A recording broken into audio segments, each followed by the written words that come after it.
வெளிப்படுத்துதல் வசனம் வசனமாக 7 முத்திரைகள்.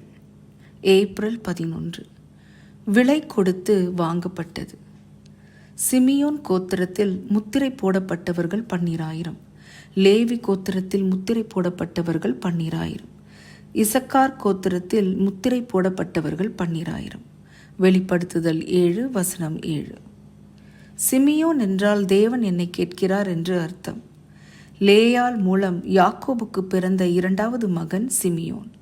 ஆதியாகமம் 29 வசனம் 33. அவர் வன்முறை செயலுக்கு பெயர் போனவர். தன் சகோதரியை சீரழித்ததற்கு பழி வாங்குவதற்காக சீகேமின் மனிதர்களை தனது சகோதரர்களுடன் சேர்ந்து கொலை செய்தார்.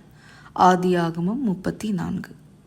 சிமியோன் இவ்வாறு பழி வாங்கினாலும் கூட அவரது யுத்த தாளந்துகள் பிறகு வாக்குத்தத்த தேசத்தை கைப்பற்றுவதற்காக அவரது சகோதரருக்கு உதவியாக இருந்தன. நியாயாதிபதிகள் 1 வசனம் 3. இறுதியில் ஆசா ராஜா உண்டாக்கின சீர்திருத்தங்களை சிமியோன் கோத்திரத்தார் ஏற்றுக்கொண்டார்கள். 2 நாளாகமம் 15 வசனம் 9. லேவி என்றால் என்னுடன் இணைந்துள்ளது என்று அர்த்தம்.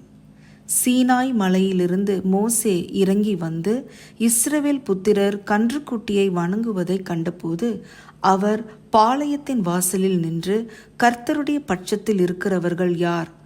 அவர்கள் என்னிடத்தில் சேரக்கடவர்கள் என்றார். லேவியின் புத்திரர் எல்லோரும் அவனிடத்தில் கூடி வந்தார்கள். யாத்ராகமம் 32 வசனம் 26 என்று வேதாகமம் பதிவு செய்கிறது. இது நிமித்தம் லேவியிடம் ஆசாரியத்துவம் ஒப்படைக்கப்பட்டது. அவர்கள் நியாயப்பிரமாணத்தை போதித்தார்கள். தேவனுக்கு முன்பாக மக்களுக்காக பரிந்து பேசினார்கள். தேவனுடைய பணியை செய்வதற்கு சம்பளமாக மக்களின் காணிக்கைகளை பெற்றார்கள். இசக்கார் என்றால் அவர் என்னை கிரயத்திற்கு வாங்கினார் என்று அர்த்தம்.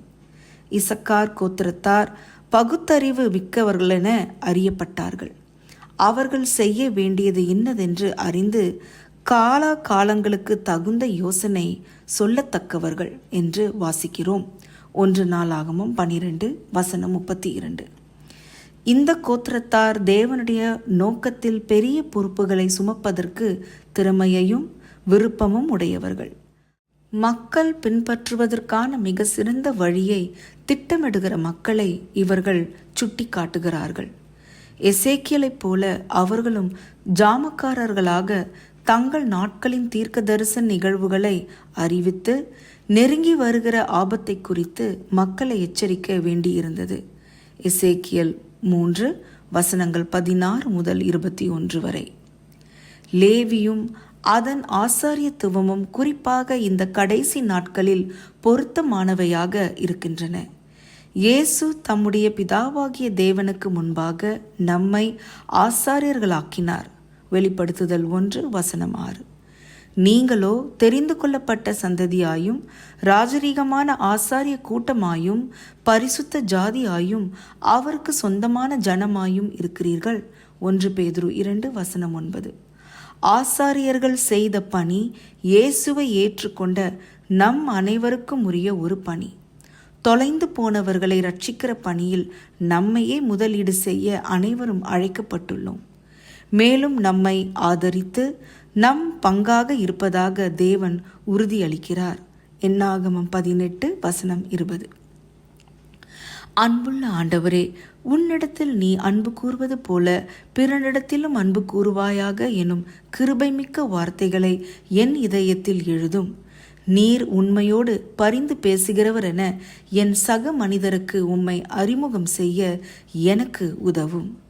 அதிக ஆராய்ச்சிக்கு ஆதியாகமம் 35 வசனம் 23, எரேமியா 29 வசனங்கள் 12 மற்றும் 13, 1 பேதுரு 1 வசனம் 18. ஆமீன்.